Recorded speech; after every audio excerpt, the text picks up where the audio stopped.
ओम श्री मात्रे नमः। श्री यंत्र में कुल 9 चक्र होते हैं। इन चक्रों को हम आवरण भी कहते हैं। जो प्रथम चक्र है उसका नाम है त्रैलोक्य मोहन चक्र और वो श्री यंत्र में सबसे बाहर की तरफ होता है। बाकी सारे चक्र उससे अंदर की तरफ आते हैं। जो 9वां चक्र है वो बिंदु स्वरूप है, वो बिल्कुल केंद्र में होता है श्री यंत्र के। तो इस वीडियो में मैं आपके साथ त्रैलोक्य मोहन चक्र या जो प्रथम चक्र है उसकी बात करूँगा।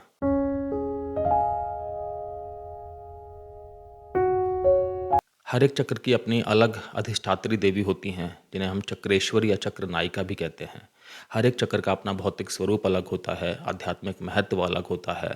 हर एक चक्र का रंग अलग होता है। जो योगिनियाँ हैं वो अलग होती हैं। योगिनियाँ हो गई जो हमारी अधिष्ठात्री देवी हैं, उनकी साथ ही अटेंडेंट्स हो गई, एक तरह से उनका ही एस्पेक्ट हो गई, वो होती हैं। साथ में हर एक चक्र में मुद्रा देवी अलग होती है। मुद्रा देवी जो साधक का स्वागत करती हैं, साधक का शुद्धिकरण करती हैं और साधक को ज्ञान देती है। त्रैलोक्य मोहन चक्र का अर्थ है तीनों लोगों को मोहित करना, अट्रैक्ट करना।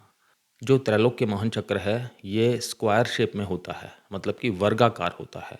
तो इसे हम चतुरस्त्र भी कहते हैं या भूपुरा भी कहते हैं। और ये बना होता है 3 रेखाओं से। 3 रेखाएं जो एक के अंदर एक होती हैं और वर्गाकार बनाती हैं। और हर एक दिशा में एक द्वार होता है जिसे हम आमनया कहते हैं। तो जो सबसे बाहर की रेखा है वो सफ़ेद रंग की है, श्वेत वर्ण। जो उसके अंदर की रेखा है वो लाल रंग की है, रक्त वर्ण। और जो सबसे अंदर की रेखा है वो पीले रंग की है, पीत वर्ण है उसका। इन 3 रेखाओं से बने हुए वर्ग के अंदर क्या होता है, 3 वृत्त होते हैं, मतलब 3 सर्कल होते हैं, एक के अंदर एक। अब अगर मैं सबसे बाहर की रेखा के बारे में बात करूं तो सबसे बाहर की रेखा जो है इसके अंदर कुछ एक सिद्धि देवियां होती हैं। सिद्धि देवियों का वास होता है यहाँ पे, जिनकी उपासना की जाती है। तो कुल 10 सिद्धि देवियां होती हैं।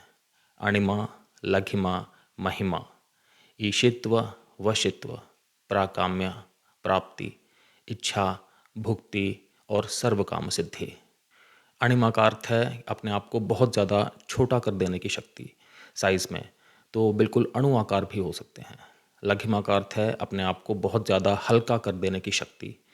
तो इतना हल्का कि बिल्कुल तिनके के बराबर हो जाएं और हवा में तैरते रहें। महिमा का अर्थ है अपने आप को साइज़ में, मतलब आकार में बहुत ज़्यादा बड़ा कर देने की शक्ति। हाथी के बराबर बड़ा कर देना या पर्वत के बराबर बड़ा कर देना या चाहें तो शहर के बराबर बड़ा कर देना। ईशित्व सिद्धि, इसका अर्थ है कि एक क्रिएटिव तरीके से, एक सृजनात्मक तरीके से आप शासन कर सकते हैं, संचालन कर सकते हैं किसी का भी, किसी के ऊपर भी रूल कर सकते हैं या रेगुलेट कर सकते हैं। वशित्व सिद्धि, इसका अर्थ हो गया कि आप किसी को भी अपने वश में कर सकते हैं, अपने बस में कर सकते हैं, किसी के ऊपर भी अपना कंट्रोल स्थापित कर सकते हैं। उसके बाद आती है प्राप्ति सिद्धि। प्राप्ति सिद्धि का अर्थ है कि आप अपने आप को एक्सटेंड कर सकते हैं किसी भी जगह तक, जैसे कि आपकी उंगलियां हैं वो चांद तक पहुंच जाएं। उसके बाद आती है प्राकाम्य सिद्धि। इसके अनुसार आप अपना रूप बदल सकते हैं, अपनी फॉर्म बदल सकते हैं। इसके बाद आती हैं इच्छा शक्ति। तो इसमें आप अपनी इच्छा के अनुसार कुछ भी कर सकते हैं। आप अपनी इच्छा के अनुसार चीज़ों को रेगुलेट कर सकते हैं, चीज़ें ठीक कर सकते हैं। इसके बाद आती है भुक्ति सिद्धि। इसका मतलब हुआ कि जो कुछ भी हमारे पास है, जो भी हमारे अटेनमेंट्स हैं, हम उनका ठीक से आनंद उठा सकते हैं, उनको एंजॉय कर सकते हैं। फिर आती हैं सर्व काम सिद्धि। इनका अर्थ हो गया कि हम किसी भी काम को अकम्प्लिश कर सकते हैं, हम किसी भी कार्य को पूरी तरह से समाप्त कर सकते हैं, उसको उसके निष्कर्ष तक लेके जा सकते हैं जो हम चाहते हैं उस तरह से। आइए देखते हैं कौन सी सिद्धि देवी श्री यंत्र के किस स्थान पर उनका निवास हो। अब बात करता हूँ जो दूसरी रेखा है, द्वितीय रेखा। इसमें 8 मातृकाओं का वास होता है। ब्राह्मी, माहेश्वरी, कौमारी, वैष्णवी, वाराही, इंद्राणी, चामुंडा, महालक्ष्मी। पुराणों के अनुसार तो ये जो मातृकाएं हैं ये देवताओं की शक्तियां हैं। जैसे कि ब्राह्मणी जो है वो ब्रह्मा जी की हैं, वैष्णवी जो है वो जो विष्णु जी की हैं, माहेश्वरी हैं महेश्वर की हैं, कौमारी कार्तिकीय की हैं, इसी तरह से। लेकिन तंत्र साहित्य के हिसाब से ये जो हम मातृकाओं की बात कर रहे हैं ये 8 भैरवों की सहचरी हैं, शक्तियाँ हैं। तो जो ब्राह्मी मातृका हैं वो अष्टांग भैरव की शक्ति हैं। जो माहेश्वरी हैं वो रुरु भैरव की शक्ति हैं। जो कौमारी हैं वो चंड भैरव की शक्ति हैं। जो वैष्णवी हैं वो क्रोध भैरव की शक्ति हैं। जो वाराही हैं वो उन्मत्त भैरव की शक्ति हैं। जो इंद्राणी हैं वो कपाल भैरव की शक्ति हैं। जो चामुंडा हैं वो भीषण भैरव की शक्ति हैं। और जो महालक्ष्मी हैं वो संहार भैरव की शक्ति हैं। ये जो मातृकाएं हैं ये किस चीज़ की तरफ इंगित करती हैं? अगर मैं कर्मानुसार ही बात करूं तो काम, क्रोध, लोभ, मोह, मद, मात्सर्य, पाप और पुण्य। ब्राह्मी काम को इंगित करती हैं, माहेश्वरी क्रोध को इंगित करती हैं, कौमारी लोभ को इंगित करती हैं, वैष्णवी मोह को इंगित करती हैं, वराही मद को इंगित करती हैं। मद मतलब कि अपने एक नशे में रह जाना, बहुत ज़्यादा प्राइड होना, बहुत ज़्यादा एक एरोगेंस की फीलिंग आ जाना, बहुत ज़्यादा स्टबन हो जाना जिसे हम कहते हैं। उसके बाद फिर जो इंद्राणी है वो मत्सर्य को इंगित करती हैं। मत्सर्य मतलब कि अंदर से एक जलन वाली भावना, ईर्ष्या द्वेष वाली भावना हो जाना। उसके बाद जो चामुंडा है वो पाप को इंगित करती हैं। जो मन में पाप कर्म करने की टेंडेंसी होती है, अभिचार वगैरह करने की टेंडेंसी होती है, किसी का नुकसान पहुंचाने की चेष्टा होती है। और जो महालक्ष्मी है वो पुण्य की तरफ इंगित करती हैं। तो मातृकाओं की उपासना करने से क्या होता है, ये जो भी नकारात्मक प्रवृत्तियां हैं इन पे साधक विजय प्राप्त करता है, ताकि ये नकारात्मक प्रवृत्तियां साधक को अपने उपासना मार्ग में जो गंतव्य है वहाँ तक पहुँचने से ना रोकें, जितने भी अवरोध हैं वो ना पैदा हों, कम से कम पैदा हों। ये भी मैं आपको बताता हूँ कि जो ये मातृकाएँ हैं ये हमारे शरीर में भी, जो हमारे शरीर के कंस्टिट्यूएंट्स हैं, पार्ट्स हैं, उनको भी इंगित करती हैं। जैसे कि जो ब्राह्मी मातृका हैं ये त्वचा को या स्किन को इंगित करती हैं। माहेश्वरी ब्लड को या रक्त को इंगित करती हैं। कौमारी ये इंगित करती हैं मांसपेशियों को। उसके बाद वैष्णवी ये इंगित करती हैं फैट को, फैट टिश्यू हो गया जिसे हम वसा कहते हैं। वाराही ये इंगित करती हैं बोन को या अस्थि को। उनके बाद फिर आई इंद्राणी, वो इंगित करती हैं बोन मैरो को या मज्जा को। उनके बाद चामुंडा ये इंगित करती हैं वीर्य को, सीमन को। और फिर महालक्ष्मी ये इंगित करती हैं ओजस को, वाइटैलिटी को। आइए देखते हैं मातृकाओं का श्री यंत्र में किस किस स्थान पर निवास होता है। श्री यंत्र की तो बहुत महत्ता है। श्री यंत्र की विशालता के बारे में मैं क्या कहूँ। स्वयं माता ललिता देवी का यंत्रात्मक स्वरूप है श्री यंत्र। श्री यंत्र को हम चक्रराज भी कहते हैं। वैज्ञानिक परीक्षणों में देखा गया कि जो ओम का साउंड होता है, जो ओम की ध्वनि होती है, उसका जो भौतिक स्वरूप है वो बिल्कुल श्री यंत्र की संरचना का होता है। तो जो श्री यंत्र के उपासक हैं, जो श्री विद्या के उपासक हैं, उनको बहुत ध्यान रखना होता है कि वो अपने गुरु के गाइडेंस के हिसाब से ही सारी की सारी पूजा पाठ करें अपनी। एक मैं देखता हूँ टेंडेंसी ऐसी होती है कि बाज़ार गए, वहाँ से श्री यंत्र एक खरीद लिया, घर पे ले आए और उसे बस रख दिया कहीं पर भी। कोई ध्यान नहीं रखा जा रहा है, कोई पूजा पाठ नहीं हो रही है। ये वाला सिस्टम ठीक नहीं है। मैं आपको अपने जीवन के बारे में बताता हूँ। मेरे अंदर जब बहुत ज़्यादा तीव्र इच्छा थी श्री विद्या को समझने की, श्री विद्या उपासना मार्ग में आने की, तो मैंने पहले ही एक श्री यंत्र चांदी का खरीद के रख लिया था। और फिर उसके लगभग लगभग 6 महीने बाद मुझे मेरे गुरुजी मिले। तो मैंने उन्हें बताया। उन्होंने मुझसे कहा कि अपने श्री यंत्र की एक फ़ोटो खींच के मुझे भेजो, मैं एक बार चेक करूँगा कि ये ठीक है या नहीं है। मैंने वैसा ही किया। तो फिर पाया कि श्री यंत्र में जो मेरे पास था उसमें कई सारी त्रुटियां थीं। तो गुरुजी ने बोला कि तुम इसकी उपासना मत करो, उसे वापस कर दो। फिर मैंने उनके गाइडेंस के हिसाब से श्री यंत्र खरीदा। उन्होंने उसकी प्राण प्रतिष्ठा की, फिर मुझे दिया। और फिर मैंने ठीक से जिस तरह से वो बताते गए उस तरह से मैं अपनी उपासना करता गया। तो श्री यंत्र के अंदर तो फिर मैं कहूँगा सब कुछ समाहित है, इसलिए हमें बहुत ध्यानपूर्वक श्री यंत्र की उपासना करनी चाहिए। अच्छा, अब मैं त्रैलोक्य मोहन चक्र की जो अंतिम रेखा है वहाँ पर आता हूँ। तो जो सबसे अंदर की रेखा है उसके अंदर 10 मुद्रा देवियाँ हैं, मुद्रा शक्ति हैं।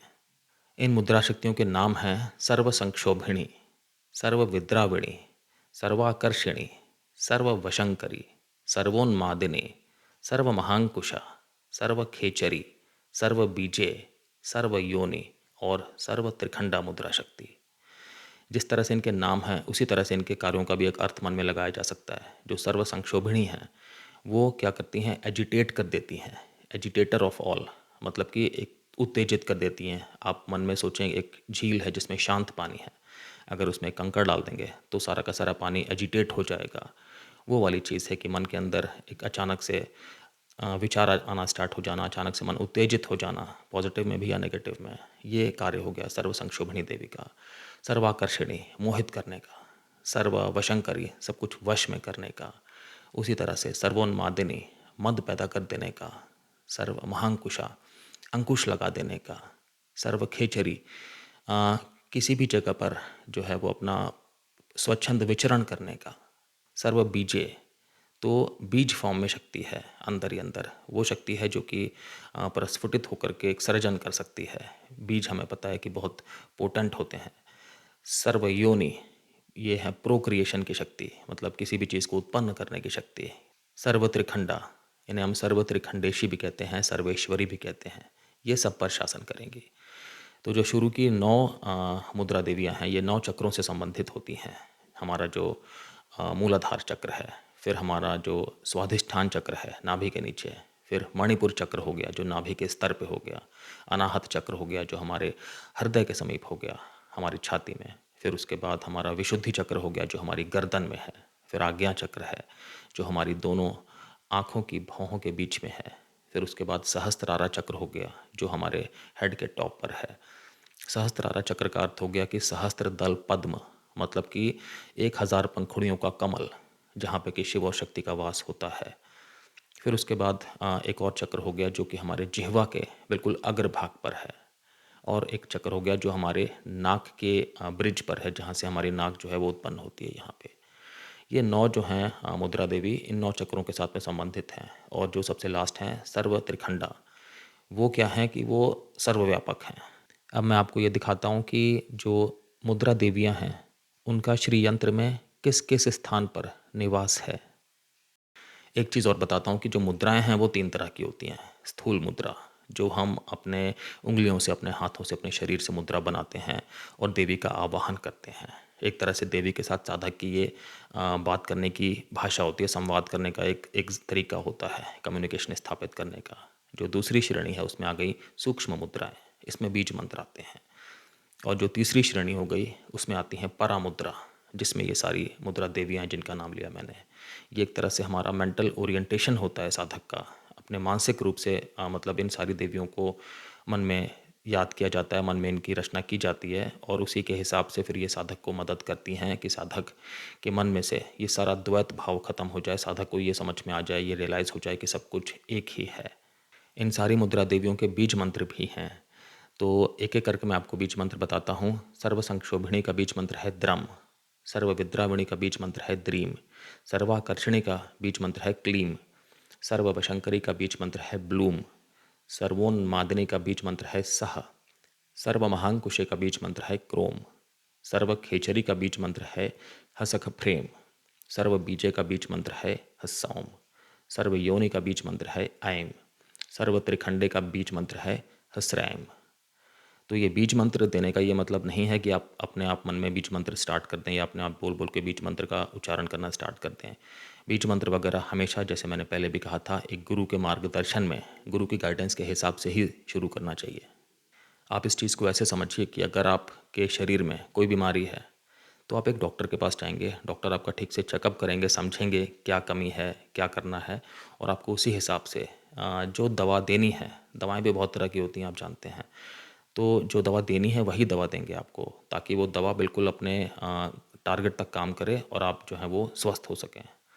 उसी तरह से यहाँ पर भी तो है कि जो साधक है, उस साधक के जीवन में क्या है, उस साधक के मन में क्या चल रहा है, उस साधक के प्रारब्ध में क्या है, गुरु ये सब बातों को समझते हैं। उसके हिसाब से जो बिल्कुल उपयुक्त रास्ता है वो उसको बताते हैं, जो बिल्कुल उपयुक्त मंत्र है उस समय के लिए वो उसको बताते हैं, गाइड करते हैं ठीक से कि किस तरह करना है, क्या करना है, और किस तरह से फिर आगे बढ़ना है। तो हमेशा ये कोशिश करें कि कोई भी चीज़, स्पेशली तंत्र सार में जो भी चीज़ें हैं इस तरह की बीज मंत्र वगैरह, ये अपने आप से ना शुरू कर दें, हमेशा एक गुरु के मार्गदर्शन में ही स्टार्ट करें। ये जो शुरू की 5 मुद्राएं हैं, द्राम, द्रीम, क्लीम, प्लूम, सह, ये 5 बाण हैं जो कामदेव के हैं, और देवी के दाहिने हाथ में है ये 5 बाण। इनका प्रयोग होता है हर तरह के सेंसरी एक्सपीरियंस के लिए, जो भी एक सांसारिक अनुभव होता है, इंद्रियों वाला, ज्ञान इंद्रियों वाला अनुभव होता है उनके लिए। और यहाँ पर ये भी मैं आपको बताता हूँ कि ये जो 5 बीज मंत्र हैं, जो 5 मुद्राएं हैं शुरू की, ये किन और 5 चीज़ों की तरफ इंगित करती हैं। शब्द, स्पर्श, रूप, रस और गंध। ये जो 10वीं मुद्रा देवी हैं, सर्व त्रिखंडा मुद्रा, ये जैसे मैंने कहा था संपूर्ण श्री यंत्र में पूरी तरह से सन्निहित हैं, पूरी तरह से व्यापक हैं। और ये जो हैं साधक को मदद करती हैं कि जो साधक का जो भी अनुभव है, वो अनुभव के अंदर फिर कुछ एक भेद आ जाते हैं, उन भेदों को काटती हैं, उन विच्छेदों को ख़त्म करती हैं।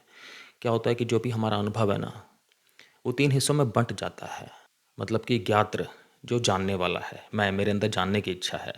ज्ञेय जिसके बारे में जाना जा रहा है, जिसके बारे में जानने की इच्छा है। और ज्ञान जो जानकारी है, जो ज्ञेय के बारे में जानकारी है, जो मैं जानना चाहता हूँ। तो हमें लगता है कि ये तीनों अलग-अलग चीज़ें हैं, लेकिन माता की कृपा से क्या होता है, हम ये समझ पाते हैं कि ये तीनों चीज़ें अलग-अलग नहीं हैं। ये सब माया की वजह से अलग-अलग हमें लगती हैं। असल में ये सब कुछ एक में ही है, सम्मिलित है एक में ही। तो जब सर्वत्रिखंडा माता ये आशीर्वाद देती हैं तो फिर साधक ये चीज़ समझ पाता है। इनको शक्त्योत्थापिनी देवी भी कहते हैं, क्योंकि साधक के अंदर ये शक्ति का उत्पादन करती हैं, शक्ति उत्पन्न करती हैं, शक्ति का सृजन होता है और वो शक्ति जो है स्थापित रहती है साधक के अंदर, संचालित होती है, ताकि साधक अपने उपासना मार्ग पे बिल्कुल ठीक से आगे बढ़ सके। त्रैलोक्य मोहन चक्र की मैं अगर अधिष्ठात्री देवी की बात करूं, जो चक्र नायिका हैं, जो चक्रेश्वरी हैं, उनका नाम है त्रिपुरा, जो अधिष्ठात्री देवी हैं त्रैलोक्य मोहन चक्र की। और इसमें जो योगिनियां हैं वो संख्या में 28 हैं। किस तरह से, जैसे मैंने बताया 10 सिद्धि देवियां हैं, 8 मातृकाएँ हैं, 10 मुद्रा देवियां हैं, तो इनका जोड़ कर लेंगे तो 28 आ जाएगा। अब मैं बात करता हूँ कि ये जो देवियाँ हैं ये किस तरह से दिखती हैं। तो जो सबसे बाहरी रेखा में हैं, जो सिद्धि देवियाँ हैं, वो रक्त वर्ण की हैं, मतलब लाल रंग की हैं, अर्धचंद्र से सुशोभित हैं। और जो उनका दाहिना हाथ है वो क्या कर रहा है कि साधक को सारी की सारी इच्छा प्राप्ति करने वाले जो रत्न होते हैं, जिसे हम चिंतामणि कहते हैं, वो प्रदान कर रहा है। और जो बाएं हाथ से उन्होंने अभयाकार मुद्रा बना रखी है साधक को, कि भयभीत होने की ज़रूरत नहीं है, अपने उपासना मार्ग में आगे बढ़ते रहो। उसके बाद जो मातृकाएँ आती हैं, तो मातृकाएँ गहरे नीले रंग की हैं और उन्होंने लाल रंग के, गहरे लाल रंग के वस्त्र पहने हुए हैं। एक हाथ में लाल कमल है और एक हाथ में एक पात्र है जिसके अंदर अमृत है। उसी तरह से मुद्रा देवियों की बात करूं तो उगते हुए सूरज की तरह इनकी छवि है, उस तरह की इनकी आभा है। और एक हाथ में इनके पाश है, एक हाथ में इनके अंकुश है। पाश का अर्थ हो गया कि जो रस्सी होती है जिससे बांध लेते हैं, और अंकुश को हम जानते हैं कि हाथी को, जब हाथी मद में आ जाता है तो उसे कंट्रोल करने के लिए, वश में करने के लिए अंकुश नाम के वेपन का इस्तेमाल किया जाता है। तो ये होती है इन सारी देवियों की एक जो भौतिक छवि होती है। त्रैलोक्य मोहन चक्र का जो मंत्र है वो हो गया अम आह सौह। और जो कलर हो गया, जो रंग हो गया, जो वर्ण हो गया, वो हो गया हरित, मतलब कि हरे रंग का। तो त्रैलोक्य मोहन चक्र के बारे में इतनी जानकारी मैं समझता हूँ ठीक है, संक्षिप्त ही है, हालांकि इससे भी ज़्यादा विस्तार में जाया जा सकता है, चीज़ों का बहुत गूढ़ विश्लेषण किया जा सकता है इसमें से किसी भी का। तो लेकिन इतना ठीक है, यदि आप श्री यंत्र के प्रति आपके मन में श्रद्धा है, श्री विद्या के मार्ग के लिए यदि आप अंदर से जिज्ञासु हैं, तो आपके लिए इतनी जानकारी शायद ठीक है। ये ध्यान रखें हमेशा, जैसे मैंने अभी भी इस वीडियो में कहा है, कि अपने आप ना शुरू करें। ठीक है, आप देवी की उपासना करें अपने मन में, जिस तरह से भी आप करते हैं। तो देवी आपको जब लगेगा कि आप तैयार हैं, तो ज़रूर आपके जीवन में गुरु उपस्थित होगा और फिर उनके मार्गदर्शन के हिसाब से आप आगे बढ़ पाएंगे। तो इस बात में क्या है कि आपको अपने मन में डिवोशन बहुत ज़्यादा रखना है, भक्ति का कभी अभाव नहीं होना चाहिए। यदि आपके मन में देवी का ध्यान करके आंसू आ जाते हैं, तो यकीन मानिए कि आपके जीवन में गुरु बहुत जल्दी आने वाले हैं, या तो आ चुके होंगे किसी न किसी फॉर्म में। मेरी चेष्टा रहेगी कि मैं आपको एक एक करके सारे 9 चक्रों के बारे में, 9 आवरणों के बारे में बताऊं, अलग अलग वीडियोस बनाऊं। और उसके अलावा भी मैं कोशिश करूंगा कि श्री विद्या के बारे में जितने भी अलग अलग पहलू होते हैं, जो भी मुझे अपने अनुभव से हैं, ज्ञान से हैं, वो मैं सब आपको सिंपल करके बताऊं। साथ साथ में इस चैनल में मैं तंत्र शास्त्र से रिलेटेड जो भी रियल नॉलेज है वो आपको बताऊंगा। जो भी भक्ति से रिलेटेड, उपासना से संबंधित चीज़ें हैं, वो सब आपके सामने मैं प्रस्तुत करूंगा। तो जुड़े रहिएगा।